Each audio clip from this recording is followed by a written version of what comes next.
अगर आप bad breath से पीड़ित है या फिर आपके टंग में वाइट कोट दिखती है तो याद रखिएगा ये सिर्फ ओरल समस्या नहीं है, माउथ की ही समस्या नहीं होती है। यानी कि हम ऐसा समझते हैं कि आपके टंग में जो कुछ भी होता है वो इंटेस्टाइन का मैनिफेस्टेशन होता है। खासतौर से नाभि के नीचे जो आंत का पार्ट होता है, स्मॉल इंटेस्टाइन का पार्ट होता है, उसका अगर वहाँ पर पुराना मल अटका हुआ है वो मैनिफेस्ट होता है टंग में, बैड ब्रेथ के रूप में भी मैनिफेस्ट होता है।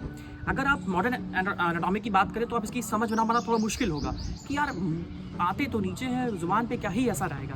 पर दोस्त, आपका एलिमेंट्री कनाल बहुत ही विस्तृत संरचनाओं से लिप्त है।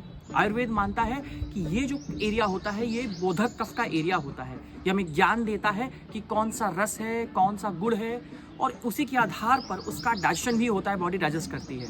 और अगर आपने कोई ऐसा आहार लिया है जो पका अपक्व अवस्था में है या फिर कच्चा सामान ज़्यादा इस्तेमाल किया हुआ है, कच्ची सब्जियां ज़्यादा खाते हैं, सैलड्स के रूप में ज़्यादा खाते हैं, या फिर आपकी अग्नि मंद है और फिर भी आपने खाना खा लिया है, भूख ना लगने पे भी खा लिया है, तो वो सब कुछ आम दोष पे कन्वर्ट होता है और आपकी बॉडी में घूम रहा होता है, टहल रहा होता है, वही मैनिफेस्ट होता है। तो आप कितना भी अच्छा टूथपेस्ट इस्तेमाल कर लो वो स्मेल नहीं जाने वाली। इसलिए अपने लोअर इंटेस्टाइन क्लीनिंग पे विश्वास करना शुरू कीजिए, अच्छे वैद्य से मिलिए और अपनी अग्नि पर फोकस कीजिए। सही आयुर्वेद चुनिए अपने लिए, अपनों के लिए। आयुर्वेद सबसे पहले।